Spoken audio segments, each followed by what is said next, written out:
Welcome to our platform. आज हम बात करेंगे हमारा पर्यावरण क्लास 7th की एनसीईआरटी की।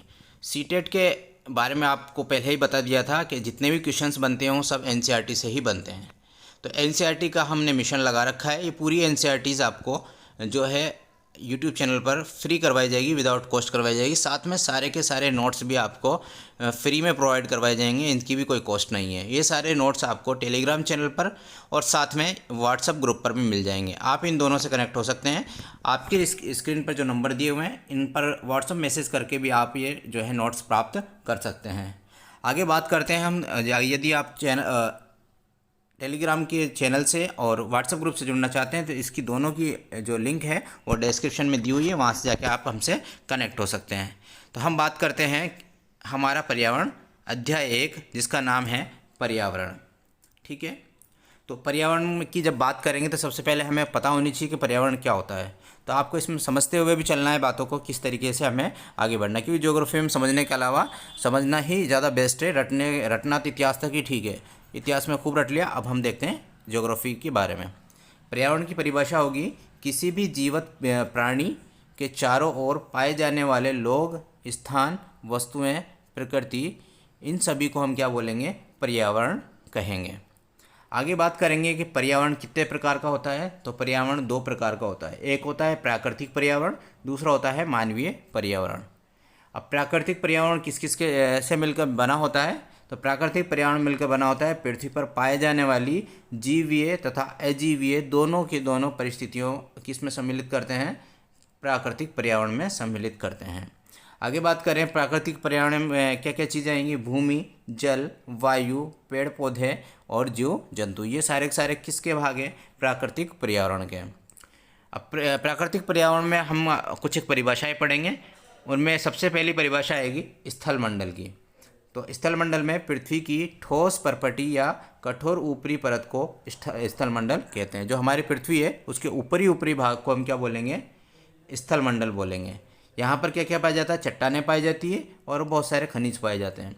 पहाड़, पठार, मैदान, घाटी जैसे विषम धरातल भी कहाँ पर पाए जाते हैं? स्थल मंडल पे। महाद्वीपों की सतह पर भी क्या पाया जाता है? स्थल मंडल पाया जाता है। आगे हम बात करेंगे जलमंडल की। जल से पता लग रहा है कि जल से संबंधित है। जल के क्षेत्र को जलमंडल कहते हैं, जैसे नदी, झील, समुद्र और महासागर। वायुमंडल, तो वायुमंडल पृथ्वी के चारों ओर फैली वायु की पतली परत को वायुमंडल कहते हैं। ये अलग से आपके चैप्टर आएगा, उसमें पूरा हम इसको वायुमंडल को पढ़ लेंगे। पृथ्वी के चारों ओर गुरुत्वाकर्षण बल अपने चारों ओर के वायुमंडल को थामे हुए है। जो हमारे वायुमंडल में विभिन्न प्रकार की गैसें पाई जाती हैं, उन सभी गैसों को कौन थामे हुए है? गुरुत्वाकर्षण बल। तो ये जो गुरुत्वाकर्षण बल किसको थामे हुए? वायुमंडल को। ठीक है। अब सूर्य की गर्मी और जो हानिकारक किरणें सूर्य से आती है, उन सब से हमारी रक्षा कौन करता है? वायुमंडल। आप लोगों ने पढ़ा होगा ओजोन परत के बारे में। ओजोन परत भी कहाँ पर है? वायुमंडल में है। तो वो हमारी सूर्य से आने वाली पराबैंगनी किरणों से हमारी रक्षा करता है। आगे हम बात करेंगे जैवमंडल की। जैवमंडल क्या होता है? पादप एवं जीव जंतुओं से मिलकर जैवमंडल बनता है या सजीव संसार का निर्माण होता है। आगे बात करेंगे जैवमंडल पर। पृथ्वी का ये सबसे संकीर्ण क्षेत्र है जहाँ स्थल, जल, वायु मिलकर जीवन संभव बनाते हैं। तो जैवमंडल क्या हो गया? जहाँ पर जीवन संभव है वो जैवमंडल कहलाता है। परितंत्र की बात कर लेते हैं। वह तंत्र जिसमें समस्त जीवधारी आपस में एक दूसरे के साथ तथा पर्यावरण के उन भौतिक व रासायनिक कारकों के साथ परस्पर क्रिया करते हैं जिसमें वे रहते हैं। तो मतलब क्या हुआ? जो ऐसा तंत्र जिसके भौतिक और रासायनिक, 2 वर्ड याद रखने हैं आपको, एक तो भौतिक, दूसरा रासायनिक कारक। ये दोनों क्या करते हैं? आपस में परस्पर क्रिया करते हैं और उसमें रहते हैं। उसे हम क्या कहते हैं? परितंत्र कहते हैं। इंपॉर्टेंट क्वेश्चन है कि विश्व पर्यावरण दिवस कब मनाया जाता है? तो 5 जून को विश्व पर्यावरण दिवस मनाया जाता है। पुराने समय में एक जो है पद्धति चलती थी, उसका नाम था वस्तु विनिमय पद्धति।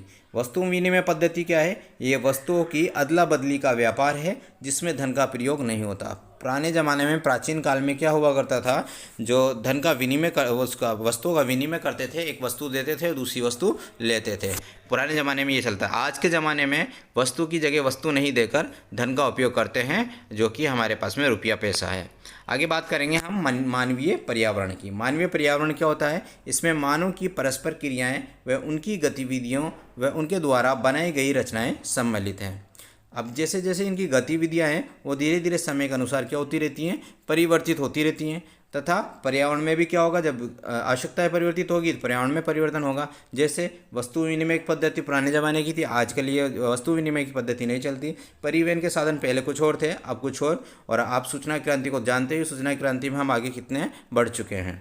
आगे बात करेंगे प्राकृतिक तथा मानवीय पर्यावरण के बीच में सही संतुलन होना बहुत ज़रूरी है। मानव को पर्यावरण के साथ समरसता से रहना चाहिए तथा उनको उपयोग करना सीखना चाहिए। यदि हम पर्यावरण का सदुपयोग नहीं करेंगे तो पर्यावरण क्या होगा, पूरा पर्यावरण खत्म हो जाएगा और साथ में हमें ही क्या होगा, नुकसान होगा।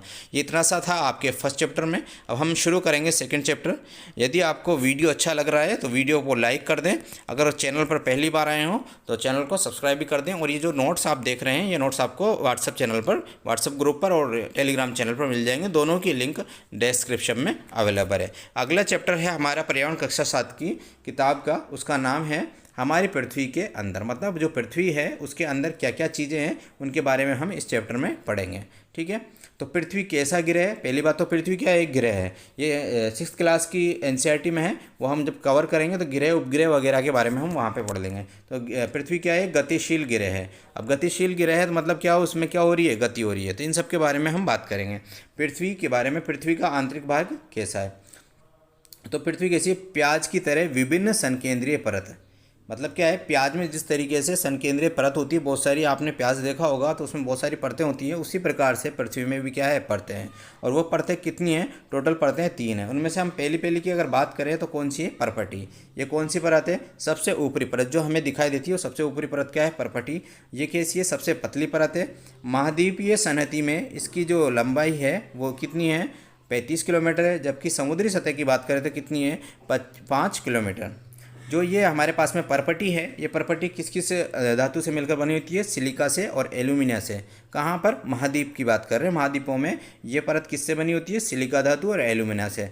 अब इन दोनों के पहले वर्ण को हमने उठा लिया, सिलिका का C और एल्यूमिनिया का L उठा लिया, तो ये दोनों क्या हो गया? Cl, या फिर हमको क्या बोलेंगे? सियोल। अगर महाद्वीपीय परपटी की बात करेंगे तो क्या कहलाती है? सियोल कहलाती है। अगर हम महासागर की बात करें तो महासागर में ये बनी होती है सिलिका से और मैग्नीशियम से। तो पहला वापस से उठा लेते हैं, C और में, तो क्या कहलाएगा? ये महासागर की C में। तो महासागर से रिलेटेड तो अगर पूछे तो आपका आंसर होगा C में, जबकि महाद्वीप से पूछे तो सियोल। ठीक है, आगे हम बात करेंगे इसके नीचे वाली जो परत है उसको बोलते हैं परपटी। ठीक है, परपटी किसके नीचे होती? मेंटल बोलते हैं उसको, क्या बोलते हैं? मेंटल। और ये किसके नीचे होगी? परपटी के नीचे। और इसकी लंबाई कितनी है? लगभग 2900 किलोमीटर गहरा है। इसके बाद आती है क्रोड। ठीक है, क्रोड सबसे आंतरिक परत है। त्रिज्या कितनी है इसकी? 3500 किलोमीटर। ये चीज़ें रटने की है, कितने किलोमीटर? 3500 किलोमीटर। इस तरीके से हम बात करें उसकी तो वो 2900 किलोमीटर। अब जो ये क्रोड हमने पढ़ी है, ये क्रोड जैसे हमने परपटी पढ़ी थी, परपटी में सियोल और सी में हमने पढ़ा था, तो इसी तरीके से ये हमारे पास में जो क्रोड है उसमें निकल और लोहा पाया जाता है। निकल और लोहा, और लोहे को हम बोलते हैं फेरस। ठीक है, तो नी तो इससे हमने यहाँ से ले लिया और फे यहाँ से ले लिया, तो क्या बन गई? नी फे। तो पहले क्या बनी थी, दूसरी क्या बनी, तीसरी क्या बनी, आपके सामने है। जैसे कि पहले सिलिका और एल्यूमिनिया था तो सियोल बन गई। इसके बाद में हमने यहाँ पे देखा निकल और लोहा, तो क्या बन गया? नीफे बन गया। केंद्रीय क्रोड का तापमान व दाब क्या होता है? उच्च होता है। केंद्रीय क्रोड का तापमान व दाब क्या होता है? उच्च होता है। ये सारी चीज़ें एनसीईआरटी के बाहर कुछ भी नहीं है इस नोट्स में, और ये वही क्वेश्चन है जो जनरली सीटेट एग्ज़ाम में पूछे जाते हैं। अब कुछ फैक्ट्स हैं, उनके बारे में बात कर लेते हैं। पृथ्वी का आयतन केवल 0.5% है। पृथ्वी के आयतन का केवल 0.5% क्या है? परपटी है। और 16% मेंटल है। और 83% हिस्सा क्या है? क्रोड है। पृथ्वी की त्रिज्या कितनी है? 6371 किलोमीटर। किसकी त्रिज्या है? पृथ्वी की, याद कर लेना।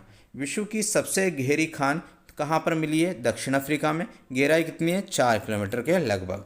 अगर बात करें तो इसमें क्या है, इस खान में खुदाई चल रही है और खोज करते रहते, तो कितनी खुदाई कर चुके हैं, 6 किलोमीटर की खुदाई हो चुकी है। और क्या ढूंढ रहे हैं यहाँ पे, तेल ढूंढ रहे हैं। इसके बाद में कुछ टर्मिनोलॉजी, कुछ वर्ड्स हैं, उनके मतलब देख लेते हैं। इग्नियस का मतलब होता है अग्नि, सेडिमेंट्री का मतलब होता है स्थिर, और मेटामॉर्फिक का मतलब होता है रूप परिवर्तन। जीवाश्म क्या होता है, इसकी परिभाषा देख लेते हैं। शेलों की परतों में दबे मृत पौधों एवं जंतुओं के अवशेषों को जीवाश्म कहते हैं। मतलब लाखों करोड़ों वर्ष पहले जो मृत पौधे और जीव जंतु दब चुके हैं, उनको हम क्या बोलेंगे, जीवाश्म बोलेंगे। और इन जीवाश्म से क्या बनता है, जीवाश्म ईंधन बनता है, जैसे पेट्रोल, डीजल, कोयला वगैरह जो बनते हैं।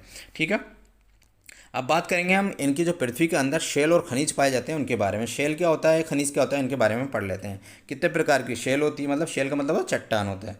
ठीक है, पृथ्वी की परपटी बनाने के वाले खनिज पदार्थ के किसी भी प्राकृतिक पिंड को शेल कहते हैं।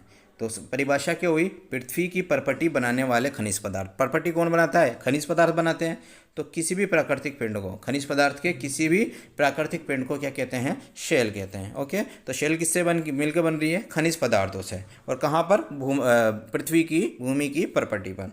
शेल कितने प्रकार की होती है, टोटल 3 प्रकार की होती है। एक होती है आग्नेय, दूसरी अवसादी, तीसरी कायांतरित। आग्नेय को हम बोलेंगे इग्नियस, जिसका हमने पढ़ा था कि इसका मतलब क्या होता है, आग।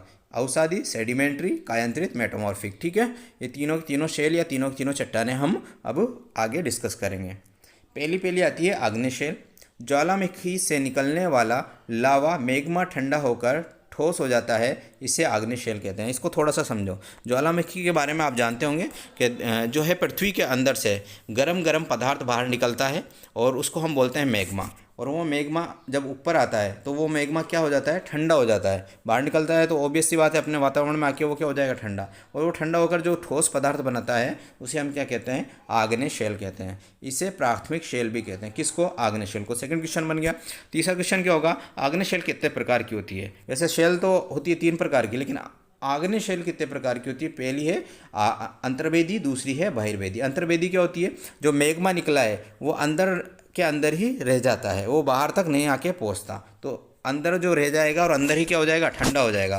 तो ऐसी शेल को क्या बोलेंगे, अंतर्वेदी शेल कहते हैं। जैसे कि द्रवित मैग्मा कभी कभी भूपर्पटी के अंदर गहराई में ठंडा हो जाता है। इस प्रकार बने ठोस शैली को क्या बोलेंगे, अंतर्वेदी शेल। मतलब अंदर के अंदर ही मैग्मा क्या हो गया, ठंडा हो गया। दूसरी प्रकार की होती है बहिर्वेदी। बहिर्वेदी में क्या होगा, वो लावा या मैग्मा जो है बाहर आ जाएगा।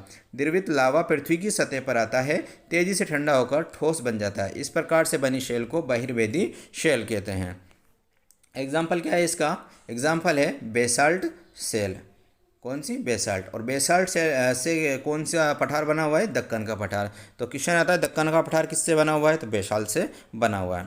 आगे दूसरी जो प्रकार की हमारे पास में शेल चट्टान है उसके बारे में बात करेंगे, वो है अवसादी। अवसादी शेल बनती है हमारी इसी शेल से, आग्नेय शेल से ही बनती है। तो किस प्रकार बनती है वो देख लेते हैं। शेलें लुढ़ककर, चटककर तथा एक दूसरे से टकराकर छोटे छोटे टुकड़ों में टूट जाती है। इन छोटे कणों को अवसाद कहते हैं। जो तुमने देखा होगा कहीं पे, जैसे कोई पत्थर है, आपस में 2 पत्थर टकराएंगे तो उनके क्या बन जाता है, मिट्टी बन जाती है। तो इसी तरीके से चट्टानें भी क्या होती है, धीरे धीरे टूट जाती हैं, आपस में टूट के क्या बनाती हैं, अवसाद बनाती है। और इन्हीं अवसादों के जुड़ने से जो शेल बनती है उसे हम अवसादी शेल कहते हैं। जैसे कि ये अदृढ़ अवसाद जो हमने पढ़े हैं अभी, दबकर एवं कठोर होकर शेल की परत बनाते हैं। इस प्रकार की शेल को अवसादी शेल कहते हैं। मतलब क्या हुआ, ये जो है पुरानी जो हमने आग्नेय पढ़ी है वो तो बनती है लावा से, और ये किससे बनती है, आग्नेय से टूटकर, आग्नेय चट्टान को टूटकर वापस से क्या बनती है, ये शेल बनती है। वो कौन सी शेल कहलाती है, अवसादी। इसका उदाहरण क्या होगा, उसका तो हमने पढ़ा था कौन सा, बेसाल्ट। और इसका हमें क्या है, बलुआ पत्थर रेत के दानों से बनता है। बलुआ पत्थर किससे बनता है, रेत के दानों से। मतलब छोटे छोटे रेत के दाने मिलकर बलुआ पत्थर बन जाता है। इसी प्रकार अब बहुत सारे अवसाद मिलकर क्या बना लेते हैं, चट्टान बना लेते हैं। आगे हम बात करेंगे कायांतरित शेल की। कायांतरित शेल क्या, कायांतरित मतलब काया का बदलना। काया मतलब एक जगह से एक तरीके से दूसरे तरीके में परिवर्तन होना, कायांतरित शेल है। आग्नेय तथा अवसादी शेल उच्च ताप एवं दाब के कारण कायांतरित शैली में परिवर्तित हो जाती है, कायांतरित शैलों में परिवर्तित हो जाती है। जैसे कि चूना पत्थर का संगमरमर में परिवर्तन। ये किसका उदाहरण हो गया, कायांतरित शेल का।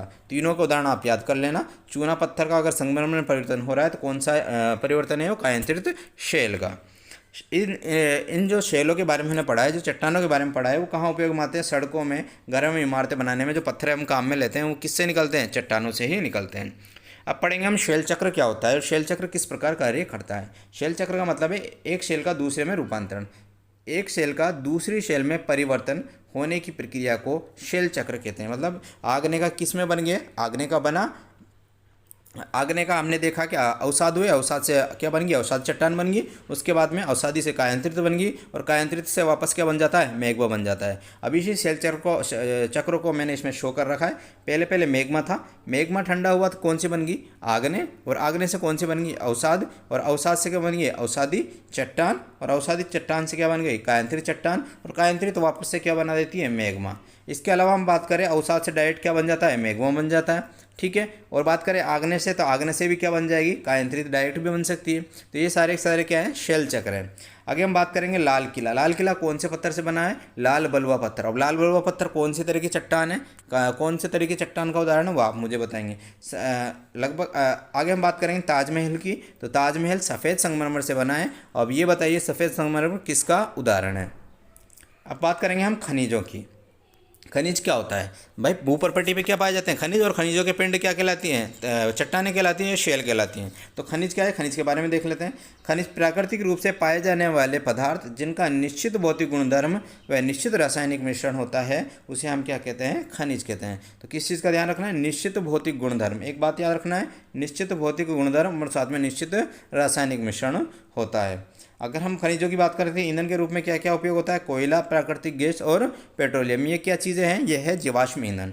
इसके अलावा और भी खनिजों की बात करते हैं, लोहा, एल्यूमिनियम, सोना और यूरेनियम।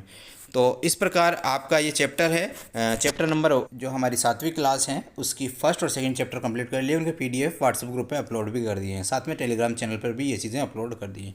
अगर उनसे आप कनेक्ट होना चाहते हो तो आप डिस्क्रिप्शन में जो लिंक है उससे कनेक्ट हो जाएं, या फिर जो स्क्रीन पर नंबर लिखे हुए हैं उन नंबर से कनेक्ट हो सकते हैं।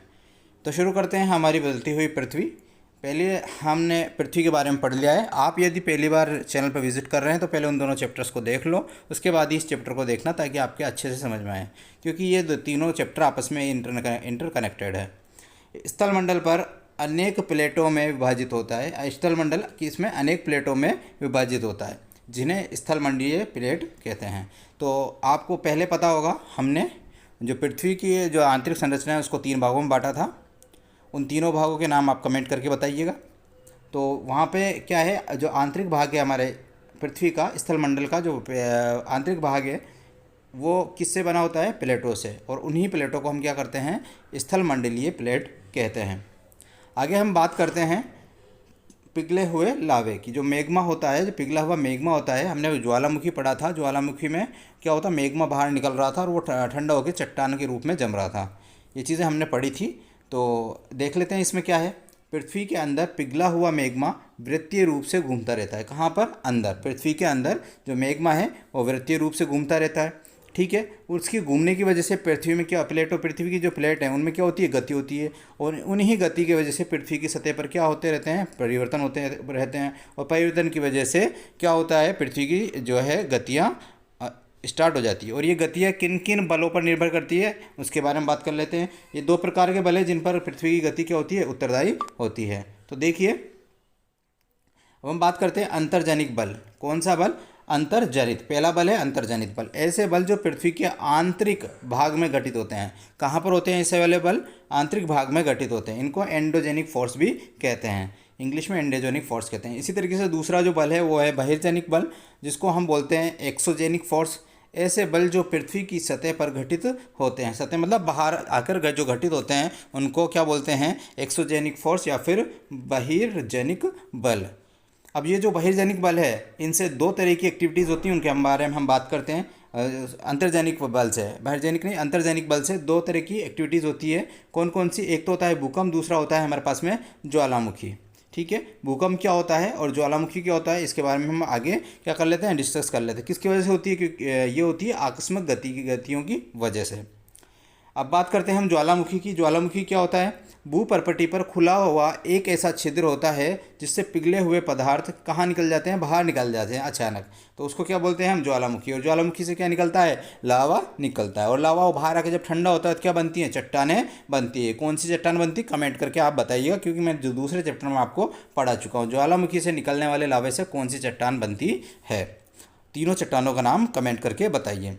आगे हम बात करेंगे भूकंप की। भूकंप क्या होता है? ये स्थल मंडलीय प्लेट, जो हमारा स्थल मंडल है वो बहुत सारी प्लेटों से बना होता है। तो स्थलीय मंडलीय प्लेटों के गति करने पर पृथ्वी की सतह पर कंपन होता है। ये कंपन पृथ्वी के चारों ओर गति कर सकता है। इस कंपन को क्या कहते हैं? भूकंप कहते हैं। जो आंतरिक जो बल है वो उसकी वजह से क्या होता है? कंपन उत्पन्न होता है और इसी कंपन को क्या बोलते हैं?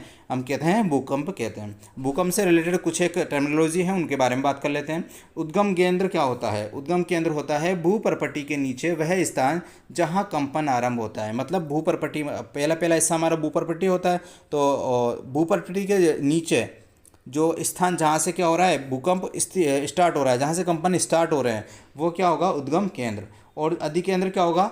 जो हमारा उद्गम केंद्र है उसके ऊपर भूपर्पटी का जो केंद्र है वो क्या लाएगा? हमारा अधिकेंद्र। उद्गम केंद्र के भू सतह पर, मतलब ऊपरी हिस्से पर, इसके निकटतम स्थान को अधिकेंद्र कहते हैं। इसका जो एनसीईआरटी की किताब है उसमें अच्छी तरह चित्र बना रखा है, आप उसे समझ सकते हैं। यदि आपको चित्र सहित नोट्स चाहिए तो कमेंट करके बोल दीजिए, जो है वो उनके जो चित्र है चित्र सहित आपको समझा दिए जाएंगे। अब ये जो अधिकेंद्र है, कंपन बाहर की ओर तरंगों के रूप में आते हैं। जो कंपन है वो अंदर से कहाँ आएंगे? बाहर आएंगे। और कहाँ पर? अधिकेंद्र पर। और इसके जो निकटतम भाग है सबसे ज़्यादा, उस पर सर्वाधिक क्या होगी? हानि होगी। और जैसे जैसे हम दूर चलते जाएंगे हानि का प्रभाव कम होता जाएगा। अब ये जो भूकंपीय तरंगे हैं, जो तरंगे बाहर आ रही हैं अंदर से, वो कितने प्रकार की होती है? वो होती हैं हमारे पास में 3 प्रकार की। पहली है पी तरंगे, जिसको हम अनुदैर्ध्य तरंग बोलते हैं। दूसरी है एस तरंगे, जिन्हें हम अनुप्रस्थ तरंगे बोलते हैं। तीसरी है एल तरंगे, जिन्हें हम पृष्ठीय तरंगे कहते हैं। इस तरीके से ये 3 प्रकार की भूकंपीय तरंगे हैं। यदि आपको कोई सजेशन देना हो इस से रिलेटेड तो आप सजेशन कमेंट बॉक्स में दे सकते हैं, ज़रूर आपके सजेशन पर विचार किया जाएगा। आगे हम बात करेंगे कुछ एक इम्पोर्टेंट तथ्य के बारे में। 29 जनवरी 2001 को कहाँ पर? भुज शहर में क्या आया था? भूकंप। और उसकी तीव्रता कितनी नापी गई थी? 6.9। किस पर नापी गई थी? रिक्टर स्केल पर। तो आपको ये समझ में आएगी होगा रिक्टर स्केल किसके काम आता है? भूकंप मापने का एक यंत्र है। तो 29 जुलाई 2001 को भुज शहर में भूकंप आया, उसको हमने रिक्टर स्केल पर नापा और रिक्टर स्केल पर नापने के बाद में पता चला उसकी तीव्रता क्या थी? 6.9। अब इससे हमें ये पता चलता है कि भूकंप कितना जो है वो तीव्र था। ठीक है, 6.9 की बात करेंगे तो 6.9 के हिसाब से हम कुछ तथ्य देख लेते हैं। जो तीव्रता अगर 2.0 है भूकंप की तो वो क्या माना जाएगा? प्रभाव नहीं के बराबर। यदि 5 है तो वस्तु गिरने से क्या हो जाएगी? हानि हो जाएगी। अगर 6 है तीव्रता तो क्या हो जाएगी? शक्तिशाली हो जाएगा। तो हमारे यहाँ पर जो भुज में जो भूकंप आया था वो कैसा था? शक्तिशाली जो है भूकंप था। अगर 7 हो जाती है तो वो क्या हो जाता है? सर्वाधिक शक्तिशाली, मतलब एक तरीके से बहुत ज़्यादा विनाशकारी भूकंप कहलाएगा। 7 अगर उसका जो है तीव्रता है तो। तीव्रता किससे नापी जाती है? रिक्टर स्केल से। आगे बात करें मुख्य स्थलाकृति। स्थलाकृति मतलब आकृति। जैसे कहीं पे आपने पहाड़ देखे होंगे, कहीं पठार देखे होंगे, कहीं पे नदियाँ देखी, तालाब देखी, ये सब क्या है? स्थलाकृति है। उनके बारे में हम बात करते हैं। दृश्य भूमि में 2 प्रक्रमों की वजह से परिवर्तन होते हैं। दृश्य भूमि जो हमें दिख रही है, उन भूमियों में 2 ऐसे प्रक्रम हैं जिनकी वजह से क्या होता है? परिवर्तन होता है। एक का नाम है अपक्षय। अपक्षय क्या होता है? पृथ्वी की सतह पर शैलों के टूटने को क्या कहते हैं? अपक्षय। शैल मतलब चट्टानें। हमने 3 प्रकार की चट्टानें पढ़ी थी, उनके नाम कमेंट बॉक्स में बताइए। जो चट्टानें हैं उनके टूटने को क्या बोलते हैं? अपक्षय बोलते हैं। जबकि दूसरा कारण है दृश्य भूमि के परिवर्तन में, उसका कारण है एक दूसरा अपर्दन। तो अपर्दन क्या है? भूदृश्य पर जल, पवन एवं हिम के द्वारा, 3 चीज़ें, जल, पवन एवं हिम के द्वारा होने वाले क्षय को क्या कहते हैं? अपर्दन में। जैसे कि वायु आई, बहुत तेज आंधी आई, वायु के साथ मिट्टी उड़ के चली गई तो उसको क्या हो गया? मृदा अपर्दन कहला गया। इसी तरीके से बहुत सारी चीज़ें हैं उसमें क्या होता है? अपर्दन होता है। और भू की जो स्थलाकृति है, इसकी आकृति है, वो क्या हो जाती है? चेंज हो जाती है। अब हम बात करेंगे इसी के अंतर्गत एक किसकी? नदी की। नदी मतलब जल की। नदी से रिलेटेड जितनी भी टर्मिनोलॉजी हम इसमें बात करेंगे। नदी में सबसे पहला आता है जलप्रपात। जलप्रपात क्या होता है? जब नदी किसी खड़े ढाल वाले स्थान से अत्यधिक कठोर शैल या खड़े ढाल वाली घाटी में गिरती है तो उसे क्या कहते हैं? जल प्रपात कहते हैं। मतलब क्या होता है? एक कठोर चट्टान से गिरेगी, कठोर चट्टान पर जाके गिरेगी तो उसे क्या बोलेंगे हम? जल प्रपात। तो आप कमेंट बॉक्स में मुझे ये बताइएगा कि जो इंडिया का सबसे ऊंचा जलप्रपात, हिंदुस्तान का सबसे ऊंचा जलप्रपात कौन सा है। अगली बात करते हैं नदी से रिलेटेड विसर्प की। विसर्प मतलब एक सर्प की आकार की। जब नदी मैदानी क्षेत्र में प्रवेश करती है तो वह मोड़दार मार्ग पर बहने लगती है। मोड़दार, जैसे कि सांप जिस तरीके से चलता है उस तरीके से बहने लगती है। यदि नदी के इन्हीं बड़े मोड़ों को क्या कहते हैं? विसर्प कहते हैं। जो मोड़दार तरीके से नदी घूमती है उसको क्या बोलते हैं? हम विसर्प कहते हैं। अब चाप झील किससे बनेगी? चाप झील भी किससे बनेगी? विसर्प से बनेगी। समय के साथ साथ विसर्प लूप नदी से कट जाते हैं। जो घुमाव है वो क्या होता है? धीरे धीरे कट जाते हैं और एक अलग ही झील बनाते हैं। वो क्या हो गया? एक तरीके से गड्ढा बन गया वहाँ पे, उसे क्या कहते हैं? चाप झील कहते हैं। आगे हम बात करेंगे बाढ़ किरत की। बाढ़ किरत मतलब जैसे हुआ नदी बहुत सारा सामान बहा के लेके आई और एक जगह पानी इकट्ठा हो गया, पानी के साथ साथ वो जो सामान था वो भी क्या हो गया? इकट्ठा हो गया। सामान मतलब उपजाऊ मिट्टी कहीं से बह के आई, साथ में उसके कुछ पदार्थ बह के आए और जो है पोषक तत्व बह के आए, वो वहाँ जाके इकट्ठे हो गए। तो वो जो जगह है वो बाढ़ किरत जगह कहलाएगी और साथ में हम उस जगह पर क्या होगा? उपजाऊ मिट्टी होगी। अगली बात करेंगे तटबंध की। नदी के उत्थित तट को क्या बोलते हैं? तटबंध कहते हैं। इसी के साथ में एक आता है वितरिका। वितरिका क्या होती है? समुद्र तक पहुँचते पहुँचते नदी का प्रवाह धीमा हो जाता है तथा नदी अनेक धाराओं में विभाजित हो जाती है, जिन्हें वितरिका कहते हैं। जैसे कि यहाँ से नदी गई और उसमें क्या हुआ कि वो बहुत सारी धाराओं में विभाजित हो जाती है। जो धाराएं हैं उनको हम क्या बोलेंगे? वितरिका कहेंगे। उसके बाद में हम बोलेंगे एक डेल्टा। डेल्टा क्या होता है? कहाँ पर बनता है? सभी मुहानों के अवसादों के संग्रह से डेल्टा का निर्माण होता है। सभी मुहाने के अवसादों मतलब जैसे कि यहाँ से जो अवसाद बहा के जो नदी लेके गई है वो एंड में जाके उन्हें कहीं पे इकट्ठा कर देगी, संग्रह कर देगी, तो उससे क्या बन जाएगा? डेल्टा बन जाएगा। प्रत्येक नदी कोई ना कोई डेल्टा बनाती है। अब बात करेंगे हम, अभी नदी की बात करिए हमने, करेंगे अब समुद्री तरंगों की बात करेंगे। समुद्री गुफा क्या होती है? जैसे कि समुद्र में कई बार देखा होगा ऊंचे ऊंचे क्या है, पहाड़ से दिखते हैं और चारों तरफ उसके पानी दिखता है। उन्हीं उन्हीं जो टीले हैं, उन्हीं जो चट्टान हैं, उन चट्टानों के बीच में क्या होता है? कभी कभी एक गुफा बन जाती है, तो उसे क्या कहते हैं हम? समुद्री गुफा। जैसे कि समुद्री तरंग लगातार शेलों से टकराती रहती है, जिससे दरार विकसित हो जाती है। किसमें? उस चट्टान में। समय के साथ साथ ये बड़ी और चौड़ी होती जाती है, तो इन्हें क्या कहते हैं? समुद्री गुफा कहते हैं। अब धीरे धीरे वो चौड़ी हो गई, अब क्या होता है? वो ज़्यादा धीरे धीरे वो ज़्यादा चौड़ी हो जाती है और क्या बचता है? सिर्फ केवल छत बचती है, तो उसे हम क्या बोलेंगे? तटीय मेहराब बोलेंगे। अगर फिर क्या होता है? बीच में से आर पार पूरा ही कट जाता है, वो छत भी उसके ऊपर नहीं रहती, तो उसको हम क्या बोलते हैं? स्टेक बोलते हैं। इनके सबके चित्र एनसीईआरटी में दिए हुए हैं। यदि आपके पास में बुक है तो वहाँ से देख लेना, नहीं है तो आप मुझे सजेस्ट कीजिए, मैं आपको जो है चित्र के साथ में, डायग्राम के साथ में समझा दूंगा। आगे हम बात करेंगे समुद्र भृगु। समुद्र भृगु क्या होता है? समुद्र जल के ऊपर लगभग ऊर्ध्वाधर उठे हुए ऊंचे शैलीय तटों को क्या बोलते हैं? समुद्र भृगु बोलते हैं। समुद्र जल के ऊपर लगभग ऊर्ध्वाधर मतलब एकदम खड़े हुए उठे हुए ऊंचे शैलीय तट, मतलब जो चट्टानों के क्या है? तट है, उनको क्या बोलेंगे हम? समुद्रीय भृगु कहते हैं। आगे हम बात करेंगे हिमनद हिमोड। हिमनद हिमोड मतलब हिम मतलब बर्फ़, और बर्फ़ से जो बनते हैं उनको हिमनद हिमोड बोलते हैं। हिमनद के द्वारा लाए गए पदार्थ जैसे छोटे बड़े शेल, रेत एवं तलछट मिट्टी निक्षेपित होते हैं। ये निक्षेप हिमनद हिमनोड का निर्माण करते हैं। जैसे कि हमारे पास में कोई हिमनद है, वो बह के आई और फिर साथ में जो चीज़ें बहा के लाइए वो निक्षेपित हो जाते हैं। वो निक्षेपित होते हैं, उसे हम क्या बोलते हैं? हिमनद या हिमोड कहते हैं। जिस तरीके से हमने नदी के, समुद्र के इनके कार्य पढ़े, उसी तरीके से हम पवन के कार्य पढ़ेंगे। पवन भी क्या करती है? मृदा का अपर्दन निक्षेपण भी करती है। अब रेगिस्तान में पवन बहुत ज़्यादा महत्वपूर्ण हो जाती है। रेगिस्तान में पवन अपर्दन एवं निक्षेपण का प्रमुख कारण है। कौन? पवन अपर्दन व निक्षेपण का प्रमुख कारण है। आगे बात करेंगे हम, इससे क्या बनता है? एक छत्रक शैल बनती है। रेगिस्तान में छत्रक आकार के शैल देख सकते हैं, जिन्हें सामान्यतः छत्रक शैल कहते हैं। छत्रक मतलब छत्ते जैसे आकार के क्या है? शैल होते हैं। ठीक है। इसके अलावा जो रेगिस्तान में जो बनती है आकृतियाँ, उसको एक तो होता है बालू टिब्बा, दूसरा होता है क्या है? लाओस। अब बहुत सारी मिट्टी जो है वायु अपने साथ उड़ा के लेके आएगी, और जैसे ही वायु रुकेगी तो वो एक जगह पर जाकर इकट्ठी हो जाएगी, उसे हम बोलते हैं बालू टिब्बा। जबकि हम बात करें लॉयस की, तो लॉयस क्या होता है? वो जो मिट्टी उड़ी है वो अलग अलग जगह पर अलग अलग तरीके से जाके फैल जाती है, तो उसको हम बोलते हैं लॉयस। ठीक है। अब कुछ इंपॉर्टेंट फैक्ट्स हैं, उसके बारे में बात कर लेते हैं। मैंने इंडिया का है, हिंदुस्तान का है, भारत का सबसे ऊंचा जलप्रपात तुमसे पूछा था, और उसका जवाब तुम्हें कमेंट में देना है। जबकि मैं आपको बता देता हूँ, विश्व का सबसे ऊंचा जलप्रपात दक्षिण अमेरिका के वेनेजुएला का क्या है?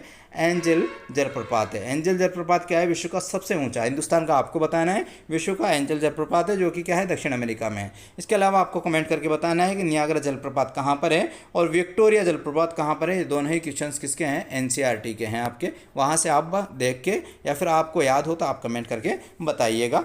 हम बात करेंगे वायु के बारे में। वायु क्या है? वायु क्या है? पृथ्वी पर सभी जीव जीवित रहने के लिए वायुमंडल पर निर्भर है। वायुमंडल मतलब विभिन्न गैसों का संगठन होता है।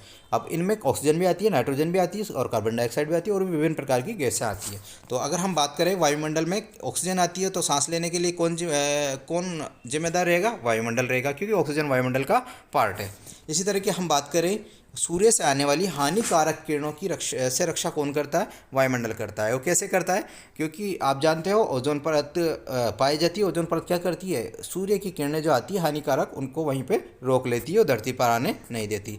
तो हानिकारक किरणों को भी रोकने का काम कौन कर रही है? वायुमंडल कर रहा है। हम आगे बात करेंगे वायुमंडल के संगठन के बारे में। वायुमंडल का संगठन क्या है?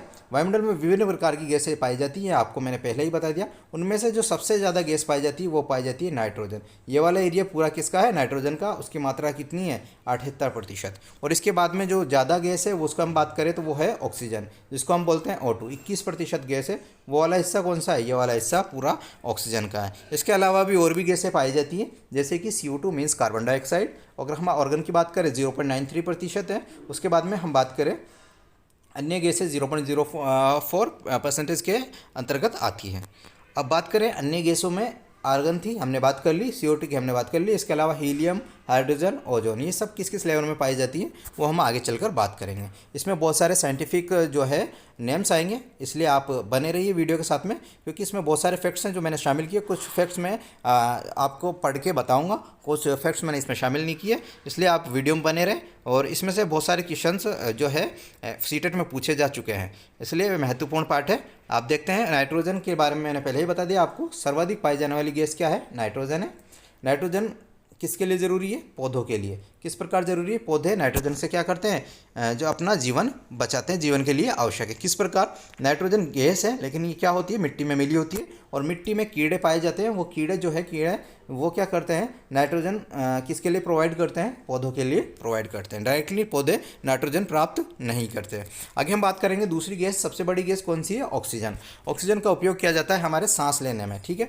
और ऑक्सीजन बनाता कौन है? हरे पादप बनाता है। कैसे बनाते हैं? प्रकाश संश्लेषण के द्वारा। प्रकाश संश्लेषण कैसे होता है? हरे पादप के पत्तों में क्लोरोफिल नाम का पदार्थ पाया जाता है। सूर्य से प्रकाश आता है और जड़ से भोजन और जो खाद्य पदार्थ है वो ऊपर जाते हैं, और उसके बाद में वहाँ पर क्या बनता है? भोजन बनता है। और भोजन के रूप में किसका उपयोग किया जाता है? कार्बन डाइऑक्साइड का। पौधे हमें ऑक्सीजन देते हैं और खुद क्या लेते हैं? CO2 लेते हैं। अब देखो, यदि अगर CO2 की मात्रा बढ़ जाएगी तो प्रदूषण ज़्यादा बढ़ेगा। तो आपको बता दें, जो मानव के द्वारा उत्पादित CO2, मतलब इंसान के द्वारा जो इंसान ने CO2 जनरेट की है, वो अगर पादप के ग्रहण CO2 के बराबर है तो क्या होगा? प्रदूषण कम होगा, प्रदूषण नहीं के बराबर होगा। अब क्या हो रहा है? कुछ वर्षों से कारखानों द्वारा CO2 बढ़ रही है। कारखानों द्वारा क्या बढ़ाई जा रही है? CO2। अब CO2 बढ़ेगी तो पृथ्वी पर मौसम क्या हो रहा है? प्रभावित हो रहा है। आगे हम बात करें, प्रभावित हो रहा है तो प्रदूषण भी बढ़ रहा है। कार्बन डाइऑक्साइड के बारे में बात करेंगे तो कार्बन डाइऑक्साइड CO2 वायुमंडल में फैलकर पृथ्वी से विकिरित ऊष्मा को पृथ्वी पर रोककर ग्रीन हाउस प्रभाव पैदा करती है, इसलिए इसे ग्रीन हाउस गैस भी कहते हैं। Very important, green house gas किसे कहा जाता है? तो आप बताओगे किसको? कार्बन डाइऑक्साइड, जिसे हम CO2 कहते हैं। आगे हम बात करेंगे, जब ग्रीन हाउस गैस CO2 की मात्रा बढ़ेगी तो पृथ्वी का तापमान में क्या होगी? वृद्धि होगी। यदि पृथ्वी के तापमान में वृद्धि हो गई तो हम उसे क्या कहेंगे? भूमंडलीय तापन।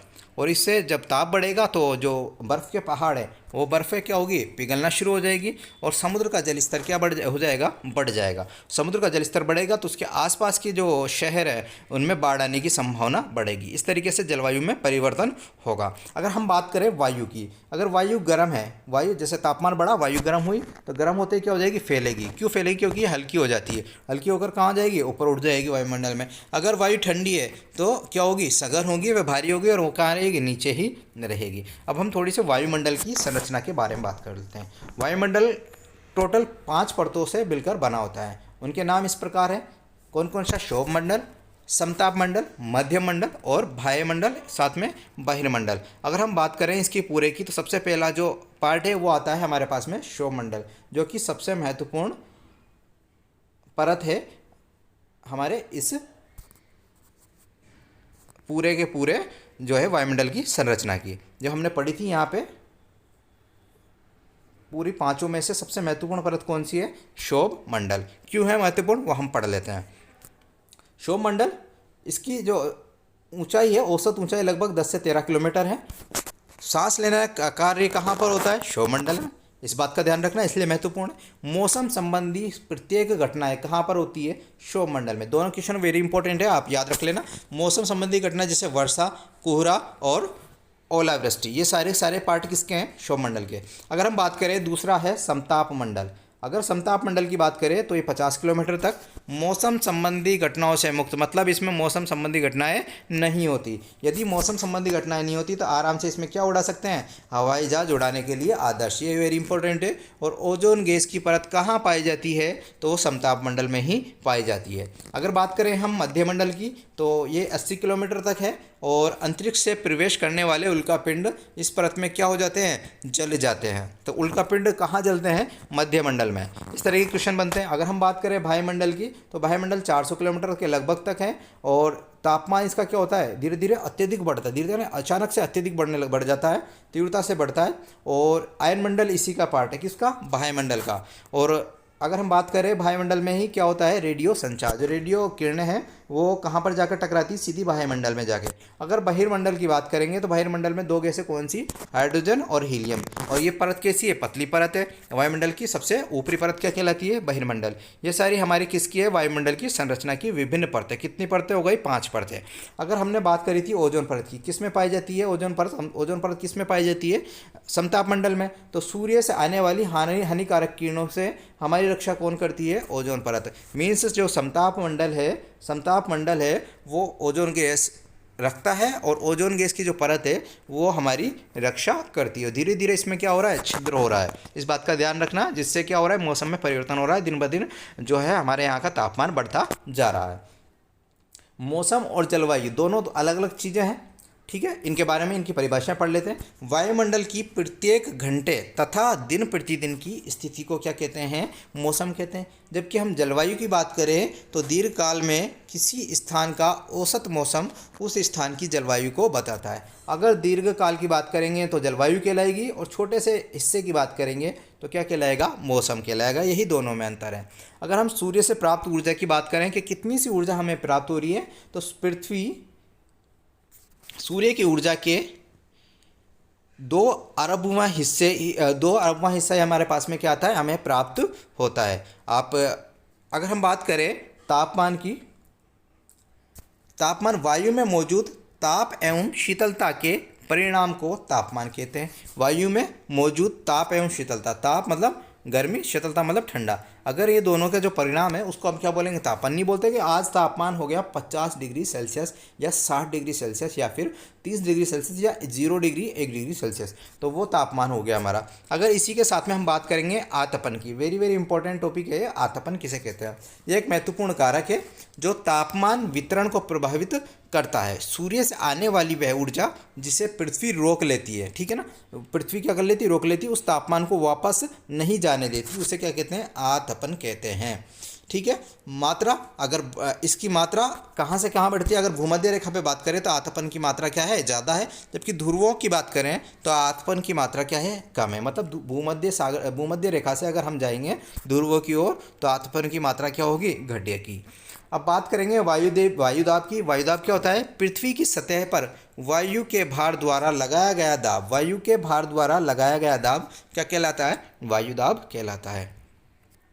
वायु सदैव उच्च दाब क्षेत्र से निम्न दाब की तरफ, उच्च दाब से निम्न दाब की क्षेत्र की ओर गमन करती है। जिस तरीके से आप पानी देखते हो, पानी ऊपर से नीचे की ओर बहता है, उसी तरीके से उच्च दाब की क्षेत्र से निम्न दाब क्षेत्र की ओर वायु सदैव क्या होती है? गमन करती है, मतलब जाती है, बहती है।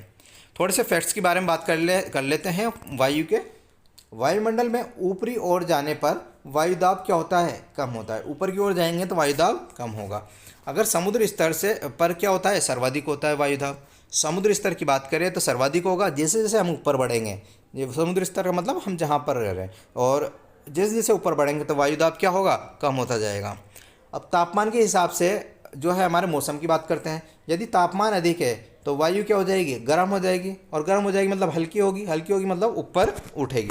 अगर ऊपर उठ रही है तो निम्न दाब क्षेत्र बनेगा। क्षेत्र कैसा बनेगा? निम्न दाब। और निम्न दाब क्षेत्र बनेगा तो मौसम कैसा होगा? बादल युक्त, मतलब उस समय बादल युक्त होंगे और आकाश व नम मौसम होगा। बादल युक्त आकाश कैसा होगा, इस आकाश कैसा होगा, बादल युक्त होगा और नम मौसम होगा। अगर तापमान कम है तो बात करते हैं, तापमान कम है तो वायु कैसी होगी, ठंडी होगी, ठंडी होगी तो भारी होगी, और भारी आपको बताई थी भारी वायु कहाँ रहती है, नीचे रह जाती है। क्षेत्र कैसा बनेगा, उच्च दाब क्षेत्र बनेगा, और आकाश कैसा रहेगा, स्पष्ट व स्वच्छ आकाश रहेगा। अब पवन के बारे में बात करते हैं, तो उच्च दाब क्षेत्र से निम्न दाब क्षेत्र की ओर वायु गति को क्या कहते हैं, पवन कहते हैं। आपको पहले बता दिया वायु कहाँ से बहती है, उच्च दाब क्षेत्र से निम्न दाब क्षेत्र की ओर। अगर इसके बहने को हम क्या बोलेंगे, पवन बोलेंगे। पवन कितने प्रकार की होती है, 3 प्रकार की होती है, ठीक है। पहली है स्थायी पवन, कब चलती है, वर्ष भर निश्चित दिशा में चलती है, दिशा निश्चित है। व्यापारिक पश्चिमी और पूर्वी पवनें स्थायी पवनों का उदाहरण है। अगर हम बात करें मौसमी पवनों की, तो मौसमी पवनें विभिन्न ऋतुओं में दिशा परिवर्तन के साथ में, दिशा परिवर्तन मतलब कभी तो ये उत्तर से बह रही, कभी पूर्व से बह रही, कभी दक्षिण से बह रही है, तो ये दिशा परिवर्तन हो जाती है। इसमें निश्चित दिशा रहती है, और कौन सी में, स्थायी पवनों में निश्चित दिशा, जबकि मौसमी पवनों में दिशा परिवर्तन। उदाहरण क्या है, भारत में मानसूनी पवनें कैसी है, मौसमी पवनें हैं। आगे बात करेंगे हम स्थानीय पवनों के बारे में। किसी छोटे क्षेत्र में वर्ष या दिन के किसी विशेष समय पर चलती है, कौन सी पवन है, स्थायी पवन है। एग्जाम्पल क्या होंगे, स्थल समीर और समुद्री समीर, साथ में लू की परिभाषा क्या है, लू कहाँ पर चलती है, इंडिया में चलती है, ठीक है। अब हम बात करेंगे प्रमुख वायुदाब पेटियाँ। इसके लिए हमें एक डायग्राम देखना होगा, उस डायग्राम को हम एक बार चेक करते हैं, उसके बारे में हम बात करते हैं किस तरह से वायुदाब पेटियाँ बनी हुई हैं। तो चलते हैं डायग्राम पर। अगर वायुदाब पेटियों की बात करें तो इस तरीके से ये हमारा पूरा एक तरीके से यूँ मान लो कि ये ग्लोब है हमारा पास में, ठीक है ना। ये जो बीच वाली रेखा है ये भूमध्य रेखा है, जहाँ पर क्या है, सूर्य 2 बार आता है, मतलब यहाँ का एरिया क्या है, गर्म है, यहाँ का एरिया क्या है, गर्म है, ठीक है ना। तो कैसा एरिया बन जाएगा, जब गर्म एरिया है तो यहाँ पे कैसा का निम्न दाब रहेगा, कैसा रहेगा दाब, निम्न दाब रहेगा। जब निम्न दाब इस जगह पे रहेगा, क्योंकि गर्म एरिया है तो निम्न दाब रहेगा, निम्न रहेगा तो पवन कहाँ से कहाँ चलेगी, ऊपर से नीचे की ओर, सारी पवनें निम्न दाब की ओर, इधर से भी क्या चल जाएगी, निम्न दाब की ओर चल जाएगी, ठीक है ना। तो पहला एरिया हमारे पास में ये बन गया, ठीक है ना। दूसरे की बात करेंगे हमारे पास में उत्तरी व्यापारिक पवनें। पहली कौन सी हो गई, उत्तरी व्यापारिक पवनें, दूसरी दक्षिणी पूर्वी व्यापारिक पवनें। तो उत्तरी पूर्वी और दक्षिणी पूर्वी व्यापारिक पवनें कहाँ पर जाती है, भूमध्य रेखीय निम्न दाब पर। अब यहाँ पर इस वाले एरिया में क्या होता है, एक उच्च दाब होता है, ठीक है ना। उच्च दाब वाले एरिया से पवन कहाँ बहेगी, निम्न वाले दाब एरिया पर, ठीक है ना। तो उच्च दाब से एक बार तो नीचे आ गई, इधर निम्न था, और एक निम्न दाब कहाँ पर है, इस जगह पर है, तो यहाँ से बह के कहाँ चल जाएगी, इस साइड में चल जाएगी। तो उच्च दाब वाले एरिया से कहाँ चल गई हमारे पास में, ऊपर और नीचे। अगर हम बात करें उच्च दाब एरिया को हम क्या बोलेंगे, हॉर्स अक्षांश।